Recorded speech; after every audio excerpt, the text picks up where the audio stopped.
요한일서 4장 8절 말씀을 같이 한번 보시기를 원합니다. 요한일서 4장 8절.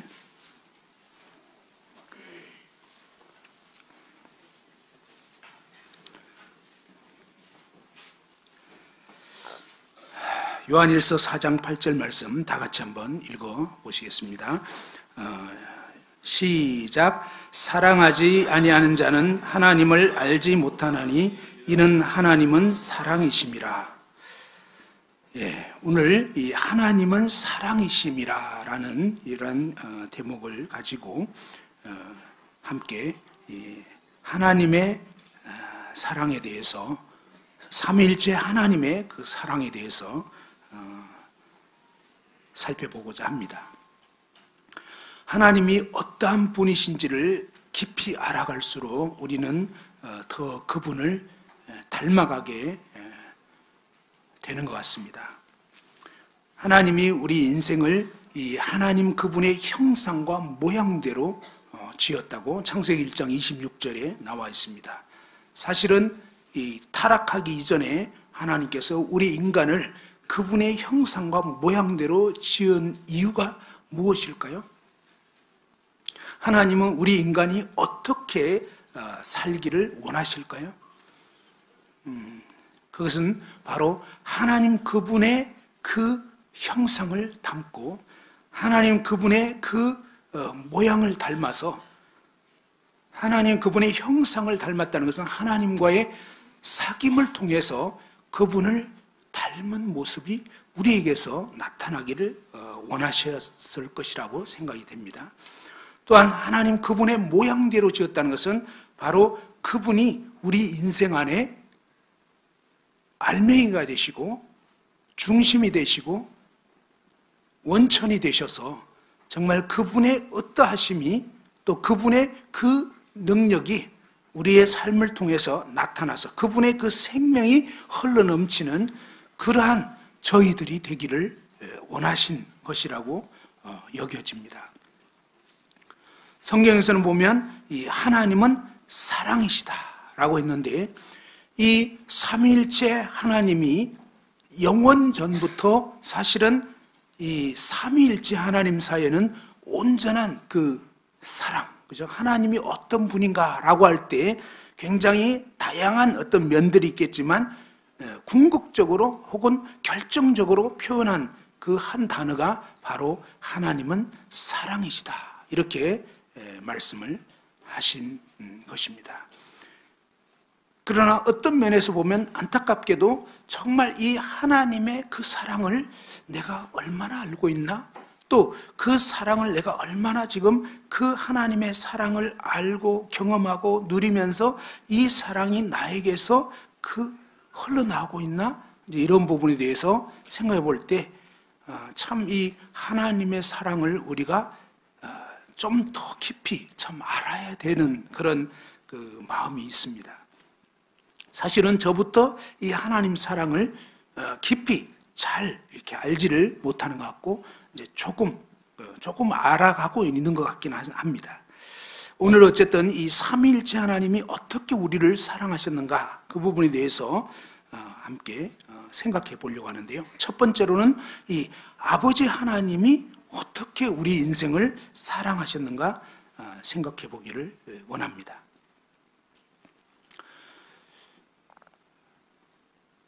지난 목요일부터 이제 저희 집에 작은 한 생명이 왔습니다. 아주 그 주먹만 해요. 근데 정말 이 손녀가 오니까요, 애기 한 명인데 이 집에 있는 어른들이 다 움직이게 되더라고요. 심지어 저까지. 저도 뭐 거의 잘 안 하는 설거지까지 하게 되고, 이 아이 때문에 온 가족이 막 다 동원이 되는 그런 모습을 보게 됐습니다. 근데 이 아이는 어쩌면 정말 그를 돌봐주는 그러한 가장 가까이는 엄마가 될 것이고, 또 어떻게 보면 이제 아직도 이상하지만 할머니가 된 제 아내와 또 저도 할아버지가 된 거더라고요. 아직도 좀 실감은 잘 안 나고 좀 이상합니다. 어느덧 제가 할아버지가 되다니 이런 생각이 듭니다. 근데 제가 이제 결혼해서 자식을 키울 때는 사실은 아기가 이쁘고 이런 걸 정말 잘 몰랐습니다. 저는 25세 결혼해가지고 26세 이제 애를 갖게 됐으니까. 그래서 그때 생각해 보면 참 초년생 아빠기는 한데 별로 아빠 같지가 않은 아빠. 그래서 참 생각해 보면 미안하고, 정말.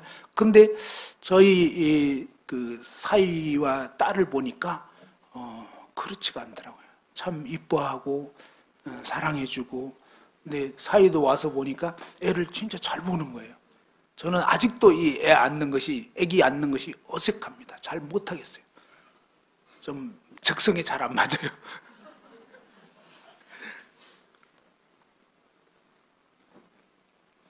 근데 정말 이 아기를 보면서 이 아기는 전적으로 누군가의 그 사랑과 돌봄이 없이는 살아갈 수가 없는 것을 보게 됐습니다. 사실은 하나님께서 우리 인생을 바라보실 때 그러시지 않았나 이런 마음이 듭니다. 하나님 그분은 우리 인생을 지으시기 전에 먼저 모든 만물을 계획하시고 지으셨습니다. 마치 이 갓난아이가 살아갈 수 있도록 그 아이에게 필요한 여러 가지 것들을, 참 온갖 것들을 할 수만 있다면 구입도 하고, 아니면 또 이렇게 누구에게 좀 이렇게 빌리기도 하고 얻기도 하고, 이렇게 하면서 어떻게든지 이 부모는 그 자식의 필요를, 그 아이의 필요를 생각하면서 다 갖추는 것들을 보게 됩니다. 하나님 그분께서 정말 우리 인생이 살아갈 수 있도록, 우리는 조금만 더워지면 덥다고 힘들어하고, 조금만 추워지면 춥다고 또 불평을 하기도 하고 짜증을 내고 이렇게 되는데, 아기가 이제 보니까 그 우는 이유가 거의 대부분 있는 것 같아요. 그냥 이유 없이 무조건 잘 울지는 않더라고요. 대체로 우는 거 보면 진짜 배가 고프거나, 아니면 어느덧 이렇게 기저귀에 실내를 했다거나, 또 아니면 사실 이 온도가 좀 높아도 이렇게 힘들어하는 거예요. 그러니까 우리 어른들은 좀 견딜 수 있는 그런 온도가 아이에게는 상당히 이렇게 스트레스가 되고 있다는 것을 나중에 보니까, 왜 얘가 이러나 했더니 보니까 그곳에 이렇게 온도가, 요즘에는 또 우리 때는 그런 거 없었거든요. 요즘에는 보니까 이 온도 측정 딱 해가지고 22도에서 24도, 요게 아기의 최적 온도 이렇게 되더라고요. 산모 온도하고 달라요. 산모는 좀 따뜻해야 되고, 그러니까 이게 또 온도가 맞지 않으니까 이것도 힘든데, 조금만 이렇게 더워지면 막 이게 힘들어하는 거예요. 그러니까 이제 막 이렇게 우는데, 가만히 보니까 좀 지금 공기가 탁하구나. 그죠? 어제는 막 고구마를 이렇게 구웠거든요. 그전에는 우리가 구워 먹고 이랬는데, 조금 막 타는 것 같고 이러면은 공기가 탁해지거든요. 그러면 우리는 그동안 그렇게 하면서 살아갔는데, 그런데 이제 고구마 구웠는데 타는 냄새가 나고, 제가 이제 딱 거실에 나와 보니까 조금 공기가 탁하더라고. 근데 애가 막 울기 시작하는 거예요. 보니까 아무래도 이거 같다. 그냥 마치 화재 났을 때 탄 냄새가 나고 이러면 힘들잖아요. 그러니까 이 아이는 굉장히 섬세하고 민감하더라고요. 근데 정말 그것을 우리 어른의 기준으로 이까짓 거 갖고 그래 하면서 참아. 그게 참아지지가 않는 거더라고요. 좀 배고프다고 좀 울 때도 조금만 기다려. 그런데 이게 기다려지지가 않는 거예요. 그게 애기더라고요. 근데 참 이 어른의 기준이 아니라 정말 이 아이의 기준, 그 아기의 기준으로 내려가서, 사실은 아버지 하나님께서는 우리 인생의 그 필요를 생각하시면서 최적의 온도가 될 수 있는 그런 위치에 이 지구를 위치해 두신 것입니다. 지구의 크기와 모양과 이 모든 것들을 지으셨고요. 그 다음에 이 봄, 여름, 가을, 겨울 계절을 따라서, 그리고 이제 정말 적당한 때에 비가 내려줘야 되고, 또 햇볕이 쬐어져야 되고, 그러면서 또 각종 이 과일들, 곡식들 이런 것들이 또 종류마다, 왜냐하면 영양분이 또 다르거든요. 그죠? 그리고 또 단조롭게 하나의 어떤 모양이 아니고 하나의 색깔도 아니고 하나의 향기도 아니고 하나의 맛도 아닌 그런 정말 각종 다양한 것들을 왜? 그죠? 왜? 우리를 사랑하심으로 정말 그렇게 하신 것입니다. 물론 궁극적으로는 하나님 그분의 영광을 드러내시는 것이지만 또 다른 면에서는 하나님 그분이 얼마나 정말 사랑이신가. 그죠? 그분의 그 사랑을 그분은 다양한 이러한 지으신 만물을 통해서 나타내 주신 것입니다. 하늘로 비를 내리시고 또 결실기를 주시는 이러한 선한 일을 행하셔서 우리 인생들을 돌봐주시고 그렇게 하시는데, 그런데 이제 오늘 아침에 말씀 보니까 요한복음 5장 17절에 보니까 내 아버지께서 이제까지 일하시니 나도 일한다. 이 대목에 대해서 영어 성경으로 잠깐 봤습니다. 거기 보니까 어떻게 했냐면 바로 내 아버지께서 이제까지 항상 일하시니, 항상 일하시니.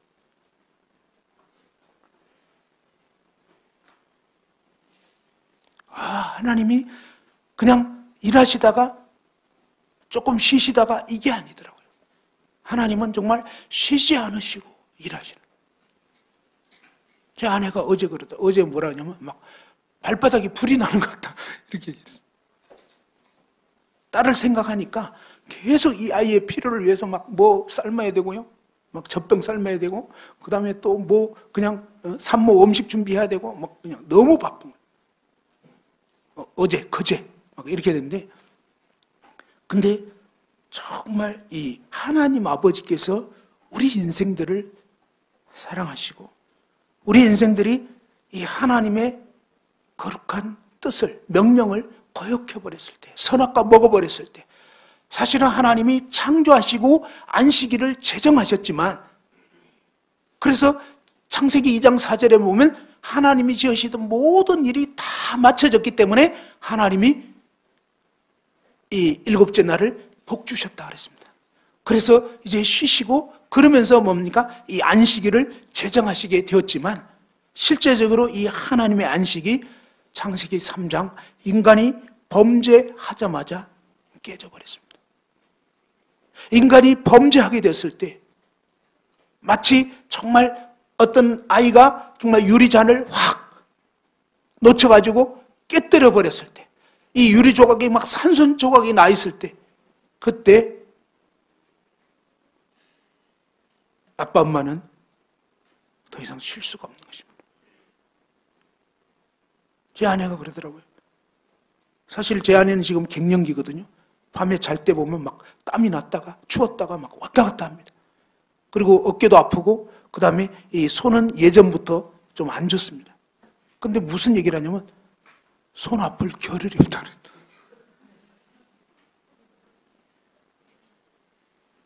하나님이 이러시지 않으셨을까? 하나님은 하나님 자신의 입장을, 처지를 생각하실 수가 없다. 왜냐하면 인간이 죄에 빠져버렸고 인간이 이제 멸망으로 치닫고 정말 이제는 대책이 안 서는 이런 상황에 빠졌을 때 아버지 하나님의 그 안식은 깨져버린 것입니다. 가만히 계실 수가 없는 것입니다. 그 유리 조각에 막 애가 다칠 수가 있거든요. 그래서 그 부분을 이제 해결하시지 않으면 안 되는 그런 것처럼 아버지 하나님께서는 정말로 이제까지 항상 일하고 계셨구나. 그러면서 우리 주님께서 나도 일한다고 그랬습니다. 주님이 이 땅에 오셨을 때 정말 주님은 한순간 쉴 겨를 없이 너무나 피곤하게 정말 삶을 사셨습니다. 그리고 이제 마침내 십자가에 죽으시고 부활하셨고 그 다음에 지금도 어떻습니까? 주님은 쉬고 계시지 않습니다. 하늘 높은 보좌에서 우리를 위해서 또 죽어가는 영혼들을 위해서 중보기도 하고 계십니다. 우리 인간의 처지는 어떻게 되어버렸습니까? 정말 한치 앞을 알지 못하는 참 무지한 인생들이었습니다. 사단의 그 교묘한 게임을 받아가지고 궁극적으로 뭡니까? 하나님의 명령을 거역해버린 것입니다. 그리고 정말 멸망의 길로 가고 있는지도 모르고 멸망의 길로 가고 있습니다. 성경에 보면 맹인이 맹인을 인도하면 둘 다 구덩이에 빠진다고 그랬습니다. 참 우리 인생은 참 미련해요. 내가 가는 이 길이 지금 어떤 길인지도 모르고 참 어리석게 그 길을 가고 있습니다. 그리고 또 안타까운 것은 뭐냐면 어리석을 뿐만 아니라 완악하기까지 합니다. 참 고집스럽습니다. 그래서 도대체 정말 어떻게 잘 이 말이 통하지 않는 이제 그런 인생들의 모습입니다. 그런데 하나님은 그러한 우리 인생들을 보시고 어떻게 하셨는가를 것입니다. 하나님 아버지는 이 아담과 하와가 범죄하게 됐을 때 어떻게 하셨느냐는 것입니다. 범죄한 아담과 하와, 아버지의 명령을, 그 하나님의 명령을 사단의 게임을 받고 어겨버렸고, 또 아담은 하나님 말씀을 알면서도 고의로 어겨버렸습니다. 하나님 입장에서 생각하면 되게 좀 뭐랄까 서운하기도 하고, 그죠? 하나님이 위에서 만들어준 정말 그 아내의 말을 하나님 자신의 말씀보다 더 중요하게 여긴 것입니다. 하나님 말씀보다는 사탄의 말을 더 중요하게 여기고 믿어버렸습니다. 총체적으로 하나님을 무시한 거예요. 그러니까 어떻게 보면 하나님 자존심을 엄청나게 타격을 입혀버린 것입니다. 그런데 하나님은 정말 그러한 아담과 하와에 대해서 그냥 내버려 두시거나 멸망하도록 그냥 처벌하시거나 이것이 아니라 하나님은 그들에게 다가가 주셨습니다. 그리고 정말 이 아담아 네가 어디 있냐? 하나님이 먼저 다가가 주셨습니다. 하나님은 어쩌면 자신의 자존심을 버리신 것 같아요. 그리고 정말 그 아담과 하와에게 다가가 주셨습니다. 그리고 그들을 회복시키기 위해서 물어보셨습니다. 또 물어보셨을 때 아담이 뭐라고 했습니까? 하나님이 주셔서 나와 함께 있게 하신 이 여자 때문에 먹었다고. 우리 같으면 어떻게 했을 것 같아요? 뭐?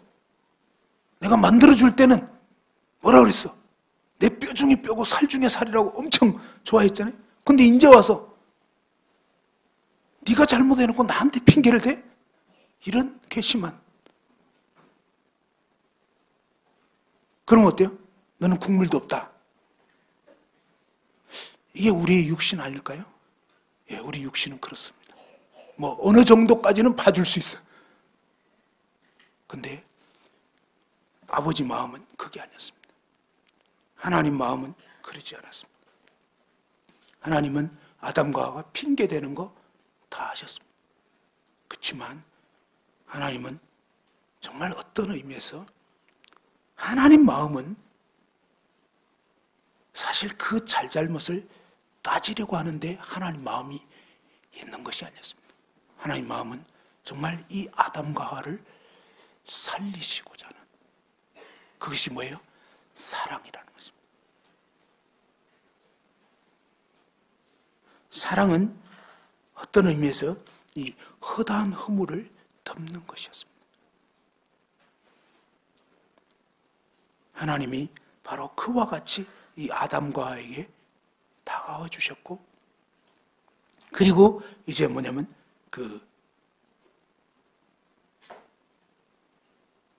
하나님이 우리 인생을 왜 그렇게 사랑하는지 우리는 다 알 수 없습니다. 범죄한 천사에 대해서는 용서하시지 않으셨습니다.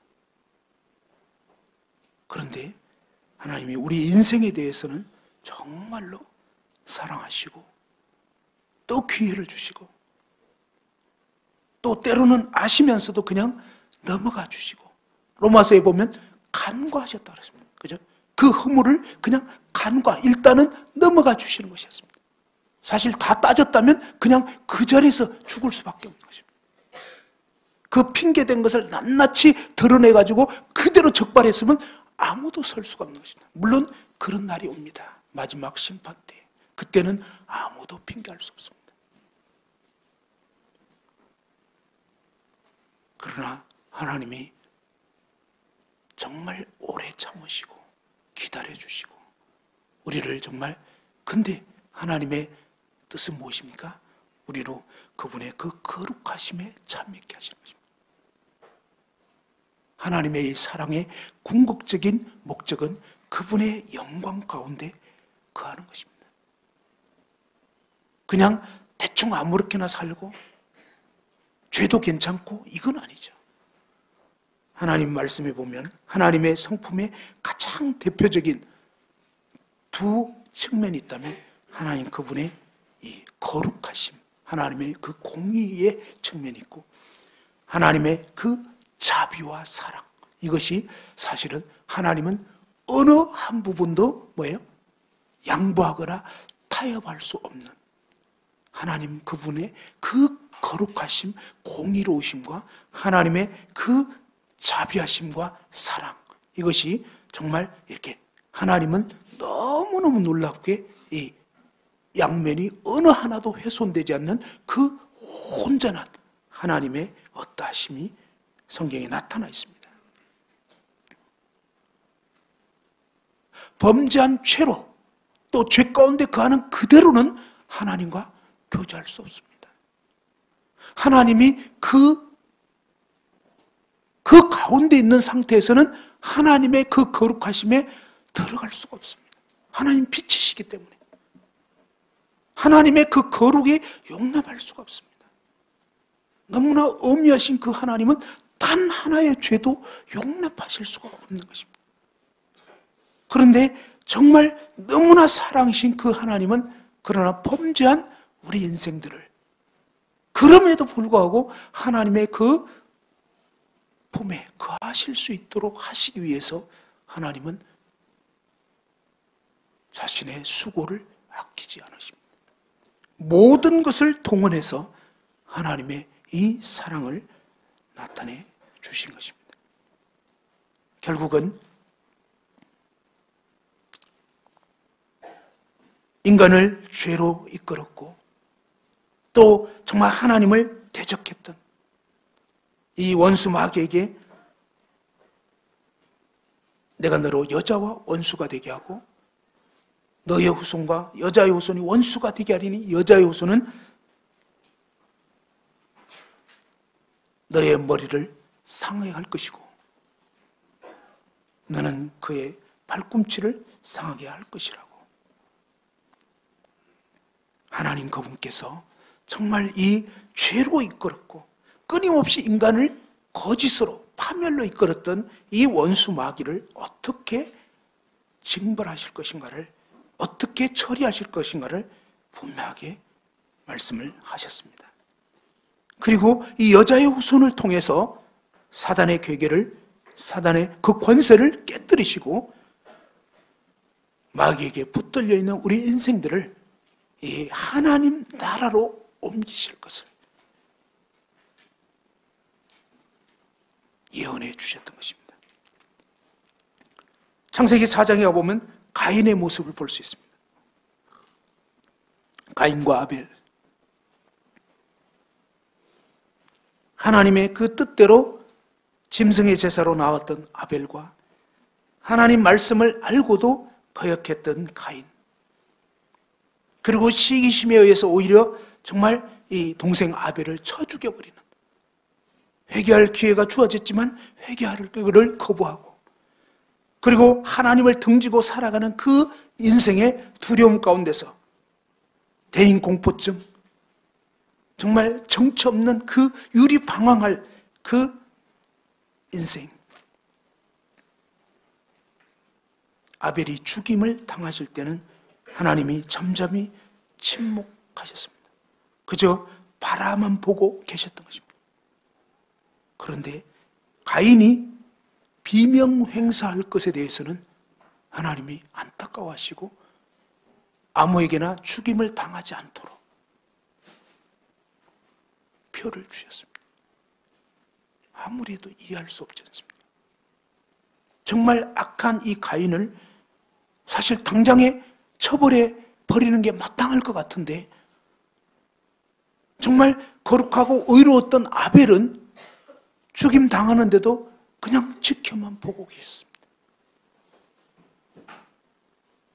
근데 이 정말 완악하고 너무나 완고했던 이 가인에 대해서는 오히려 가인이 나를 만나는 자마다 나를 죽일까 두렵다.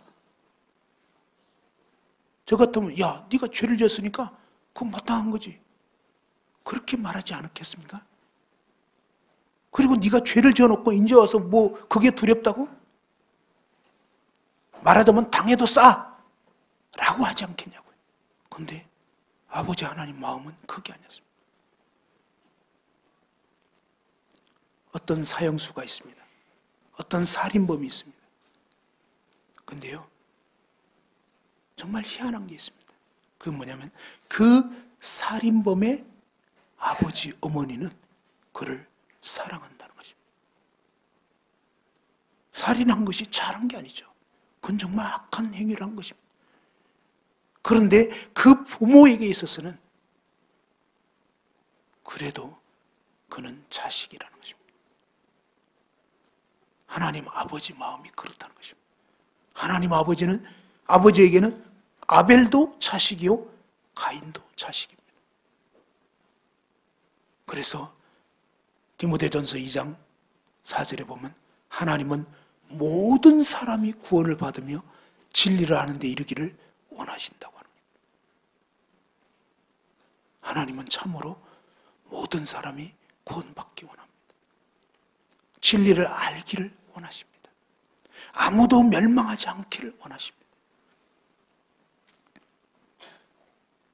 하나님의 이 사랑이 어떤 식으로 나타날지 사실은요, 이 죽임당한 아벨, 예수 그리스도의 모형이에요.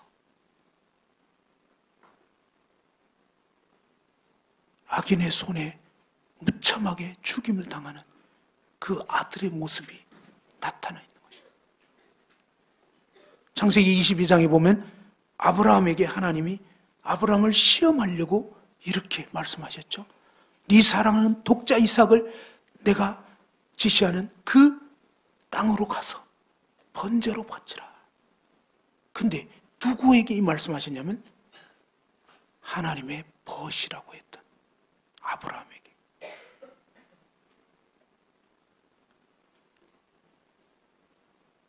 하나님의 친구. 아브라함은 하나님의 친구라고 하는 그런 별명을 얻었습니다. 그는 오랜 세월 동안 정말 100세가 될 때까지 자식을 얻지 못한 그 가운데서 어느 날 그 이삭을 얻게 됐을 때 그 마음이 어땠겠습니까? 저는 하나님의 사랑에 대해서 물론 제가 청년 시절에 저는 16살 때 구원을 받았습니다. 근데 구원받아서 정말 하나님 사랑에 대해서 감사했던 것 같아요. 근데 결혼해서 생각해 보니까 하나님 사랑을 정말 조금 알았던 것 같은 느낌이 듭니다. 결혼해서 이제 자식을 낳고 길러보면서 하나님 아버지 마음이 어떨까 조금씩 더 알아가는 것 같습니다. 아브라함에게 독자 이삭을 모리아 산으로 가서 이제 번제로 드리라고 했을 때 그 사흘 길을 걸어가면서 그리고 이제 마지막 정말 그 아들을 이제는 잡으려고 했을 때 하나님이 제지시키지 않았다면 정말 그렇게 했을 것입니다. 근데 하나님이 마지막 순간에 그만하게 하셨습니다.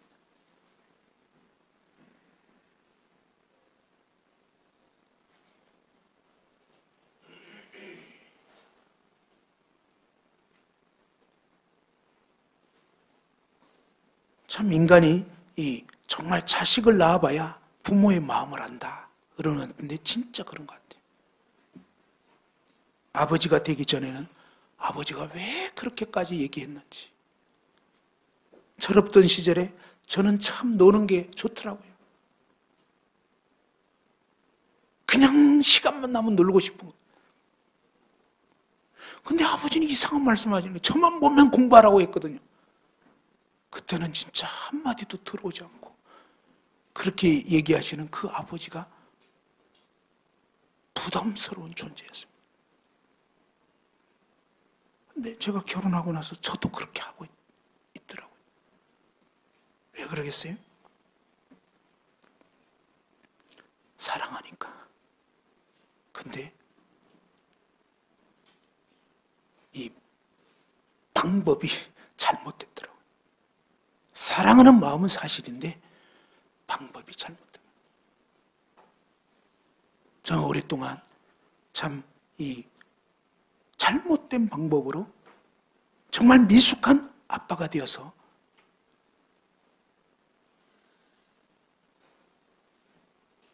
자녀들에게 대했던 것 같습니다. 참 마음은 그게 아니지만 제가 영적으로 성숙하지 못해서 여러 번 말씀드렸지만 결혼 초에 정말 26에 애를 낳았으니 모르겠는 거예요. 그냥 애기 이쁜 줄도 모르겠는 거예요. 우는 애가 너무 싫은 거예요. 왜 이렇게 울어 샀나 막 이런. 자야 되는데 피곤해 죽겠는데. 그냥 아버지 마음 아니잖아요. 그냥 이기적인 마음 나밖에 몰라. 아버지는 아버지인데 아직 아버지답지가 못하. 나를 피곤케 하는 존재. 엄청나게 저의 이 스트레스를 막 쏟아버리는.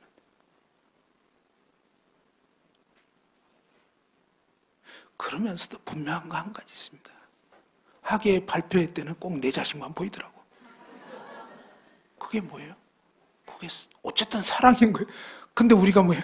이 타락한 본성이 남아있어가지고, 이 육신이 남아있어가지고, 저의 이 결혼 초를 생각해보면요. 저는 이 그리스도의 사랑으로 사는 법을 모르는 거예요. 아버지는 아버지인데 그 아버지 하나님의 사랑, 그 예수 그리스도의 사랑으로 자녀를 키우지를 못하고 있는 거예요. 온통 이 육신적으로 막 행하는. 그래서 야이에게는 스트레스가 막 가는 그런 식이 되어버렸습니다.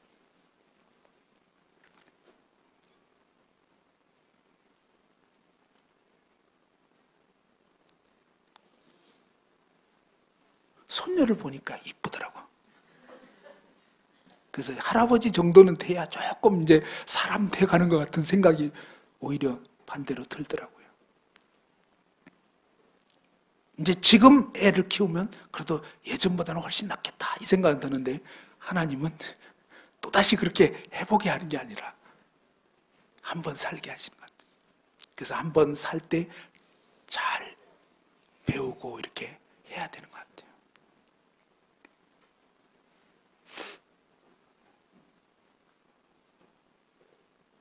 제 자신이 어린 자녀였을 적에 앞선 어떤 부모의 모습들을 보면서 그리고 참 자식이 빗나갈 때 대부분의 부모들이 그러겠지만 여러분 자식들이 빗나갈 때 어떻게 합니까? 여러분 마음에 안 드는 행동을 계속해. 그러면 일반적으로 첫 번째 나타나는 반응, 그것은 무엇입니까? 주로 뭘 하게 되냐면 뭘 하죠? 네, 주로 잔소리.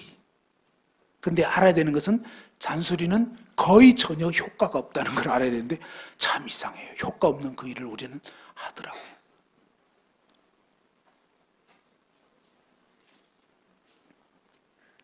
그리고 뭐냐면 야단치게 되고 그리고 뭐냐면 빗나가면 빗나갈수록 그렇게 안 하려고 그렇게 안 하게 하려고 강수를 두게 되는데 그러면 그럴수록 더 빗나간다는 거예요. 참 이상해요.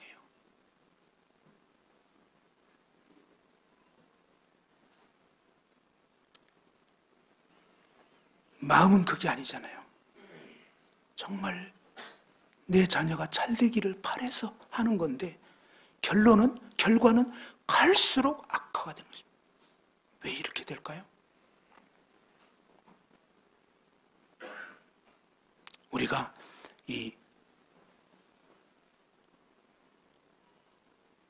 육신을 갖고 있기 때문에 그렇게 되는 거더라고요.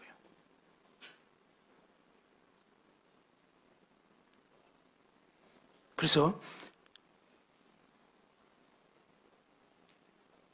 그렇게 하면 되는 것이 아니더라고요. 그럼 어떻게 되느냐? 반대더라고요. 반대는 뭐냐면 바로 그 빗나가고 있는 자녀의 모습은 무엇을 의미하고 있냐면 부모가 지금 똑바로 안 서 있다, 이걸 나타내 주는 거더라고요. 열매는 나무의 모습을 드러내 주는 것 뿐이에요. 어떤 면에서. 그러니까 열매를 탓할 문제가 아니라는 거예요. 이 열매가 맺혀진다는 것은 지금 내가 뭔가 잘못됐구나.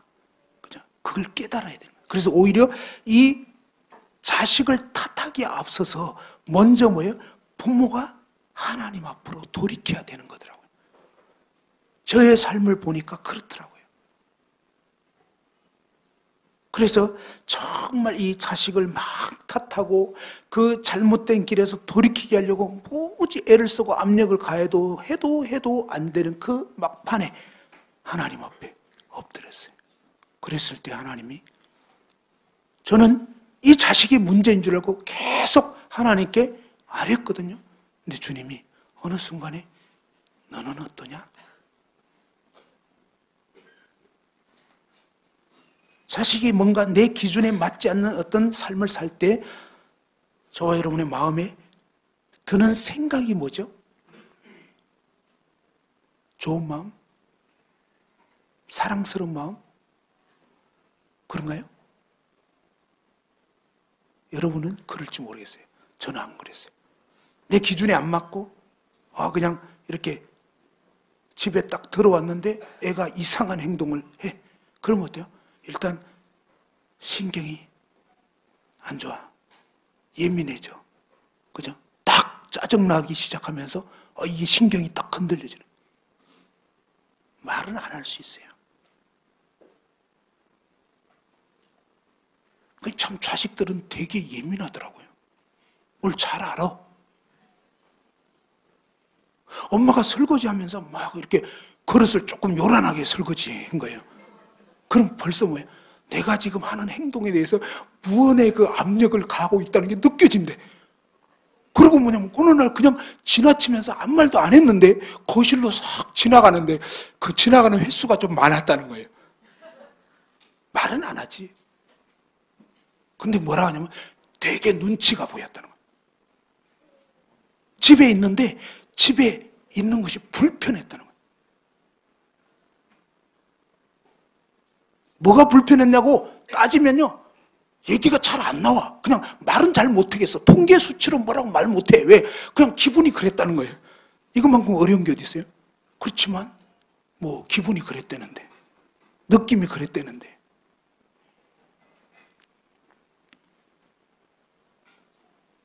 근데 가만히 돌아보니까 그때 저나 제 아내의 마음은 사실 그랬어요. 사실 좀 별로 좋지가 않았어요. 쟤 또 왜 저러는 거야? 이 마음부터 있었던 거예요.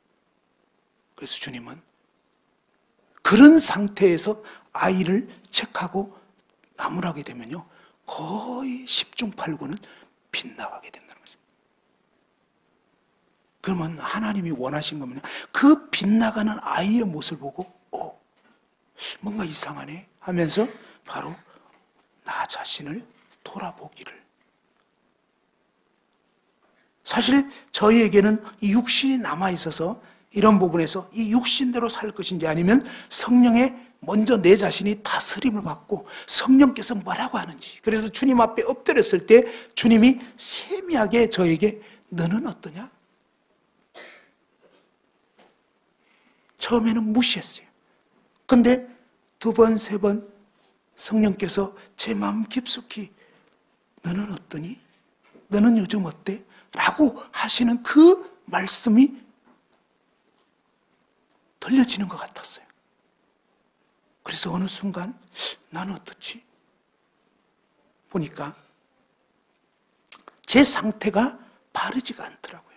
아까 말씀드린 것처럼 자식에 대해서는 못마땅한 마음이요, 하나님에 대해서는 내 자신이 하나님을 뜨겁게 사랑하지 않는, 하나님을 향한 사랑의 마음이 식어져 있는, 성령에 충만하지 않는, 이유를 떠나서 뭔가 내 자신이 지금 뭔가 메말라 있는, 그래서 주님 앞에 그런 저를 돌이키게 됐습니다. 하나님은 어떻게 하셨느냐? 하나님은 우리에게 결과를 요구하시기보다는 하나님은 우리가 그렇게 되지 못하는 것에 대해서 일단은 이해부터 하셨습니다. 뭐예요? 죄인이 그럴 수밖에 없는 거예요. 또 영적인 상태가 안 좋으면 그렇게 살 수밖에 없는 거예요. 어떤 면에서. 좋은 거 아니죠? 합당한 게 아니에요. 그런데 어쩔 수 없잖아요. 그럼 어떻게 해야 되냐 이거예요. 죄인이 죄 가운데 빠져있는데 어떡할 거냐 이거예요. 아버지 하나님께서는 그것을 책하고 탓하고 나무라고 정죄하고 야단치고 이것이 아니라 하나님 아버지께서는 그 아들을 보내주신 것입니다. 저희의 죄와 허물을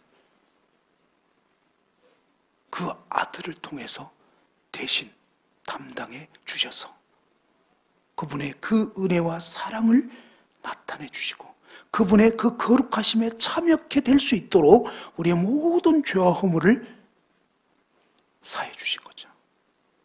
그 은혜가 진심으로 깨달아지게 되면 우리의 심령 깊은 곳에서 변화가 일어나는 것입니다. 그것이 아버지의 사랑입니다. 저는 아직도 이 하나님 아버지의 사랑을 정말 잘 모르겠습니다. 왜냐하면 말씀드렸죠.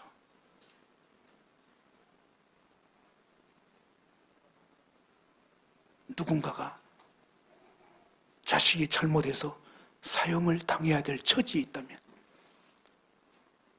어떤 분이 저에게 와서 자기 아들이 이제 죽게 생겼는데 저보고 와서 혹시 형제님 아들을 대신 사형당하게 해주시고 제 못난 아들을 좀 빼내주시면 안 될까요?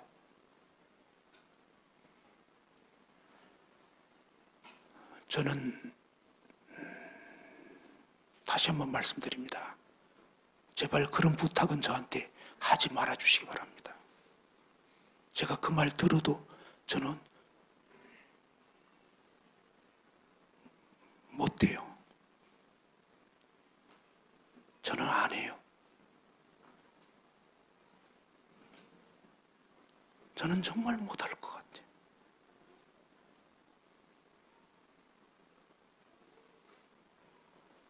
정말 문제투성인 우리를 위해서 아무런 죄도 없으시고 아버지 하나님 마음을 단 한 번도 어긴 적이 없는 너무나 사랑스러운 그 아들을 대신 죽도록 내어주셨다. 야, 이것은 아무리 이해하려고 해도 이해할 수 없습니다. 아버지 하나님은 우리를 그렇게 사랑하신 거예요.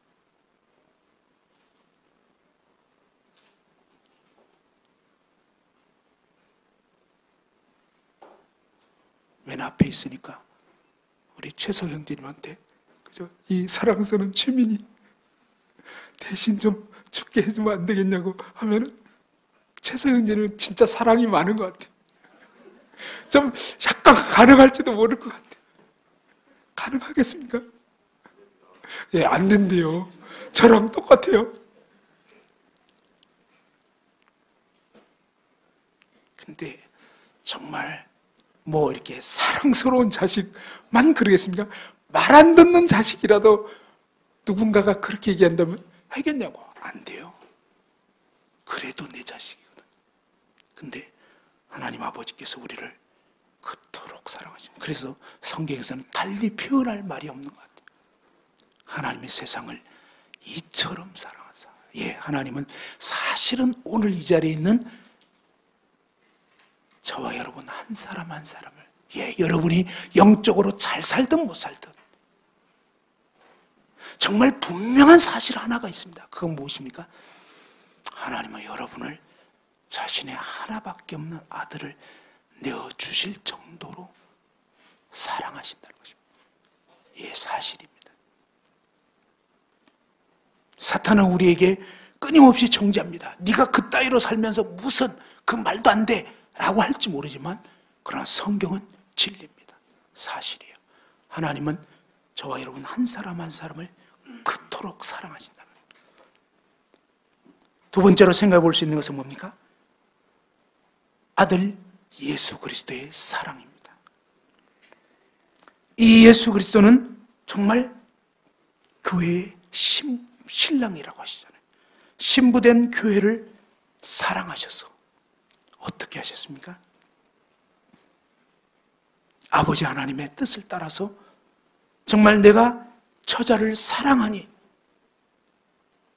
자유할 수 있지만 그 자유를 스스로 제한했던, 구약에 정말 그 귀가 뚫린 종처럼 종신종이 되는, 그것도 차원에서, 우리 주님께서는 차원에서 뭡니까? 하늘의 그 영광 보좌를 버리시고 이 땅에 정말 이 허물과 죄 때문에 갈 바를 알지 못하고 정말 정처 없이 마귀의 종로를 타다가 영원한 지옥 불못에 던져질 수밖에 없는 우리같이 어리석은 그러한 죄인들을 위해서 우리 주님께서는 모든 것을 감수하고 이 땅에 종의 형체를 입고 와주셨습니다. 그리고 우리를 사랑하심으로 모든 수치와 모욕과 침뱉음과 뺨을 맞으시고, 창조주이신 그분이 인간에게 그런 수치와 모욕을 당했는데 그것을 개의치 않았습니다. 그것이 그리스도의 사랑입니다. 우리는 조금 누가 내 자존심 밟아버리면 견딜 수 없어 할 수 있지 않습니까? 근데 우리 주님께서는 주님 자신에 대해서는 개의치 않았습니다. 왜요? 우리를 사랑하심으로. 그 사랑이 자기 자신에 대해서는 그것이 아가페 사랑. 아가페 사랑은 뭡니까? 상대방이 유익을 얻을 수 있다면 그것이 뭐예요? 엄마의 사랑이잖아요. 엄마는 정말 맛있는 거, 좋은 거, 정말 자신은 안 드시고 그 자식을 위해서 정말 이 상처 나지 않은 그런 가몽시, 이런 거, 허물어진 거, 터진 거, 이런 거는 다 당신이 잡수시고 정말 이쁘고 모양 좋은 거, 이런 거 뭐예요? 자식 먹이겠다고 그렇게 아껴두지 않냐. 그것이 엄마의 사랑, 또 아빠의 사랑. 주님께서는 우리를 그렇게 사랑하시는 것입니다. 남편 된 우리에게 주님이 그렇게 말씀하시지 않았습니까? 남편들아 아내 사랑하기를 그리스도께서 교회를 사랑하시고 그 교회를 위하여 자신을 주신같이 하라. 남편 된 저와 여러분이 정말 이 예수님의 사랑을 조금 더 알아가기 한다면 우리는 정말 각자의 아내를 정말로 사랑하게 될 것입니다. 그리스도의 사랑으로.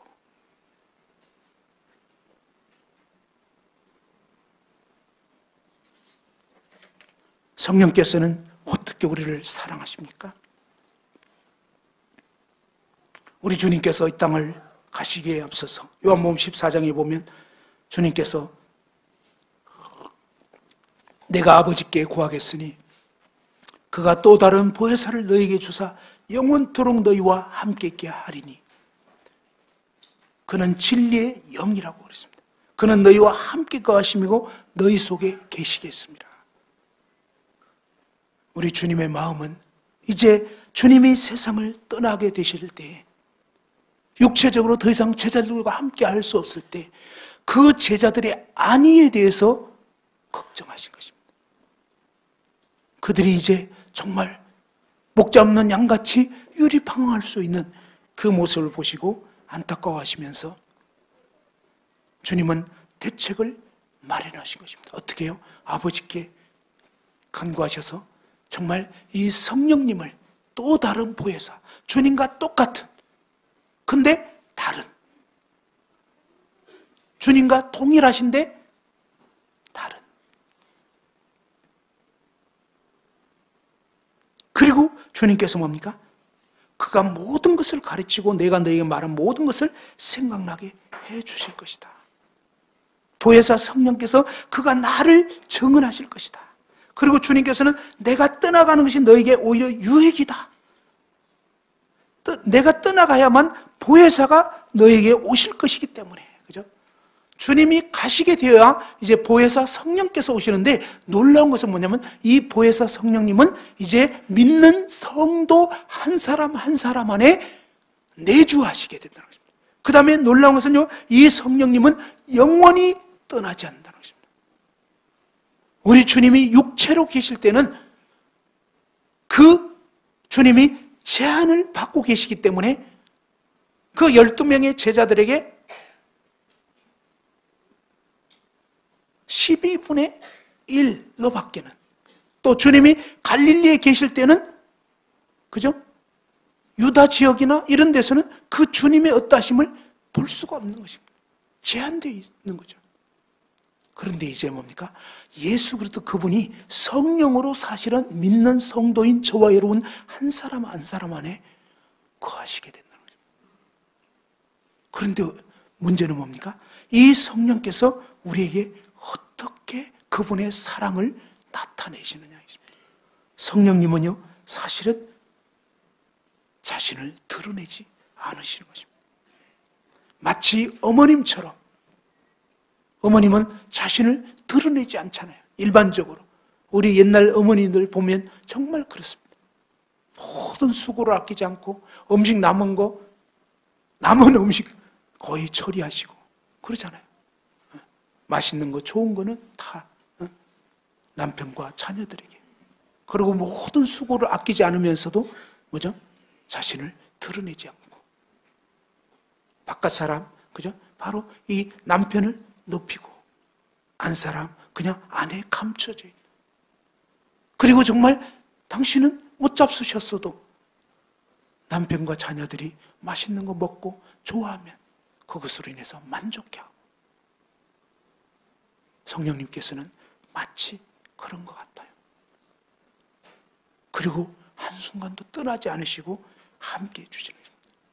자녀가 아플 때 정말 그 엄마는 한순간도 떠나지 않고 계속 그 아픈 자식 옆에 함께 해주면서 어떻게든지 정말 돌봐주는 그 어머니처럼 성령께서는 우리와 함께 하시고 영원히 떠나지 않으십니다. 그런데 이 성령님은 뭐예요? 인격적인 분이시기 때문에, 살아계시기 때문에 때로 우리가 정말 주님이 기뻐하지 않는 그런 일을 행하게 되면 근심하시게 됩니다. 그래서 우리 마음이 기쁘지 않게 됩니다. 뭔가 이 마음의 평안이 사라지기 시작하는 것입니다. 그리고 슬퍼하시고 안타까워하시고 어떤 때는 노골적으로 하나님을 대적하면요, 막 너무너무 안타까워하시는 거예요. 언제 그렇게 합니까? 우리가 교만해질 때. 저는 제 인생에서 제가 교만해졌을 때, 물론 자주 교만해지지만 그러나 특별히 어느 기간에 아주 교만해질 때가 있었습니다. 그럴 때요, 정말 근데 성령님은요, 아주 이렇게 세게 말씀을 잘 안 하시는 거예요. 그냥 조용히 마치 이렇게 약간 소매를 딱 붙잡는 것처럼 제가 대모대에 앞장서는 것 같은 그런 삶을 산 적이 있었거든요. 군대에 있을 때 정말 이 성균관대 고참을 통해서 정말 막 이 운동권 논리를 배운 적이 있었어요. 배운 게 아니라 그냥 막사에 있으면 계속 그 강의를 하는 거예요. 그래가지고 그런 강의를 자꾸 듣다 보니까 어느새 제가 감염이 돼버렸어요. 휴가 나왔는데 막 제 입에서 이제 불평과 불만과 막 이 정권 타도 막 이런 이상한 말이 나오기 시작했어요. 군대 가서도 이제 막 그냥 이 상관들을 막 대적하는 굉장히 교만해졌어요. 야, 그렇게 되더라고요. 교만은 패망의 선봉입니다. 그때 성령께서는 제 마음에 너 그러면 안 되잖아. 그건 아니잖아. 근데 굉장히 아주 세미하게 그런 자꾸 부담을 주시는 것 같은데 무시했어요. 왜요? 이 배운 논리가 너무 옳은 것 같은 거예요. 너무 맞는 것 같아요. 또 그동안 잘 몰랐던 것 같아요. 세상 물정을 몰랐는데 이제 눈이 띄어지고 보니까 뭐 그랬어? 그런 비리가 있었단 말이야? 여러분, 위로부터 온 지혜는요, 첫째 성결합니다. 거룩해야 되는 거예요. 이 막 투쟁 정신을 불러일으키고 이런 것은요, 위로부터 온 지혜가 아니에요. 성령이 주시는 그런 사상이 아니에요. 성령이 말씀하시는 것은요, 첫 번째 거룩해요. 어느 누구에 대해서 사실은 미워하는 마음 없어요. 사랑하는 마음, 안타까워하는 마음, 불쌍한 마음, 이해하는 마음. 그 다음에 뭡니까? 정말 권위에 대해서 존중하는 마음. 다윗을 보십시오. 다윗같이 뭡니까? 정말 상대방은 이상할지 몰라도 다윗은 뭐예요? 하나님과의 교통 가운데 거하니까 권위에 대해서 함부로 대적하지 않아요. 정말 존중해요. 차라리 내가 죽는 한이 있어도 권위를 대적하지 않아요. 사실이에요.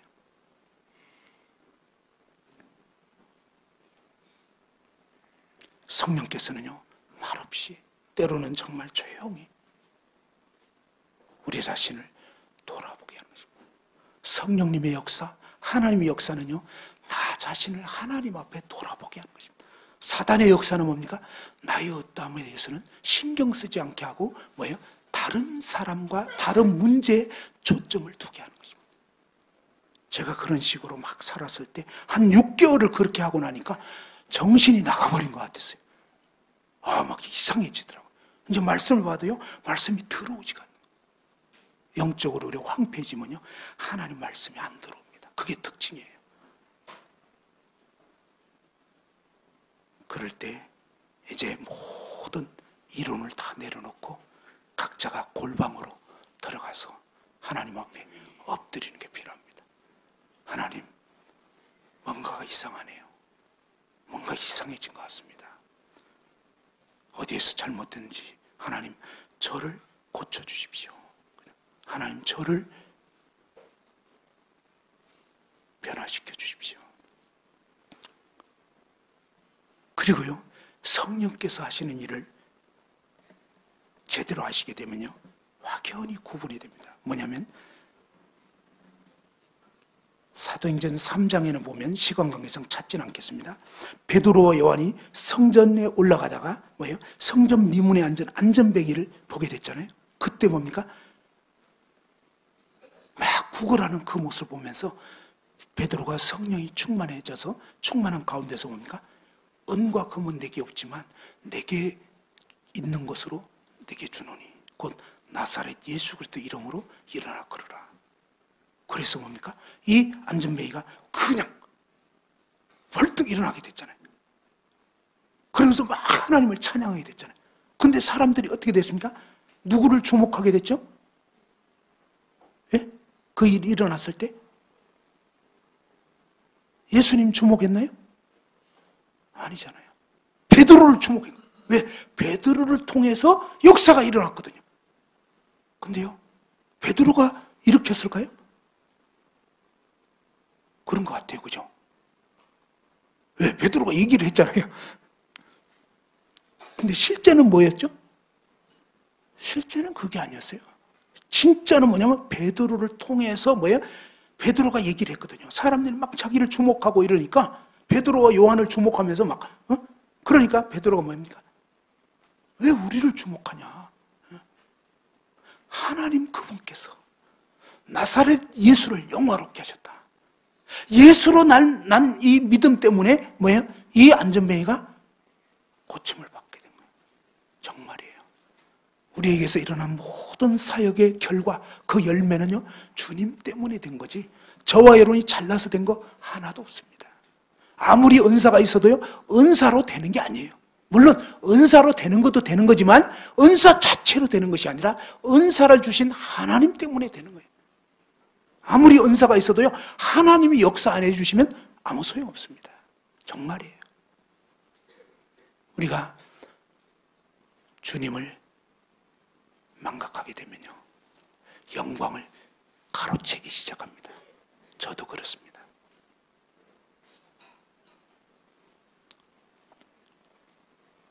주님 앞에 깨어있지 않으면 드러난 그 열매로 스스로 자꾸 영광을 취하려고 하고, 또 다른 사람이 자꾸 알아주길 바라고 이러는데, 성경을 통해서 볼 수 있는 것은 뭐예요?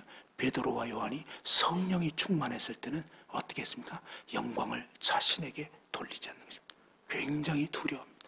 나중에 또 바나바와 바울이 루스드라에서 비슷한 일이 있었습니다. 안전뱅이가 또 뭐예요? 이 고침을 받게 됐습니다. 그때 이 바나바와 바울에게 이방인들이 제사를 지내려고 했습니다. 그때 바울은 어떻게 했습니까?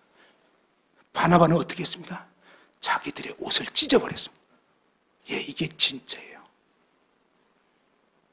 사역의 결과를 자기에게 돌리지 않는 것입니다. 아니거든요. 사실이 뭐냐, 오직 예수 그리스도, 오직 하나님 때문에 나는 다만 무익한 종이라는 것입니다. 저의 인생, 저는 기도하고 있습니다. 제가 마지막 때까지 주님이 얼만큼 더 살게 하실지 모르지만, 혹시라도 만일에 제가 저를 통해서 어떤 그런 복음이 전거되어서 열매들이 맺혀지고 했을 때, 이런 부분에 대해서 마치 제가 뭔가 잘난 것처럼 그 영광을 취하기 시작한다면, 여러분은 저를 무시하셔도 좋습니다. 무시하셔야 됩니다. 왜냐하면 아니니까. 우리는 누구나 그런 유혹이 있습니다. 그래서 저와 여러분 모두가 정말 내가 아니요, 그리스도 그분께만 영광이고, 바울 사도의 고백처럼 심는 이나 물 준 이는 아무것도 아닌 거예요. 오직 정말 자라나게 하시는 하나님, 정말 죽으시고 부활하신 주 예수님, 정말 우리를 얼마나 사랑하시는지, 아버지 하나님께서는 독생자를 내어주시기까지, 우리 주님께서는 자신의 모든 수치와 자존심과 모든 것들을 다 내려놓고 정말 자신을, 목숨을 내어주시기까지 우리를 사랑하신 그 주님, 그리고 성령께서는 정말 내가 내 자신을 봐도 한심스러울 때가 많은데, 성령님은요, 우리가 어떻든지 진짜 거듭난 성도 안에 결코 버리거나 떠나지 않으시면서 계속적으로 뭡니까? 우리를 정말 그 진리 가운데로 인도해 주시면서 정말 주님 바라보고 주님 닮아가도록 하시는 이 정말 성삼일체 하나님 사랑을 계속적으로 저희가 알아갔으면 좋겠습니다. 기도하고 마치겠습니다. 오늘 이 시간 각자에게 전해진 정말 이 성삼일체 하나님 사랑을 기억하시면서 하나님 앞에 각자 개인적으로 한 2, 3분 정도 기도하는 시간 가지시면 좋겠습니다.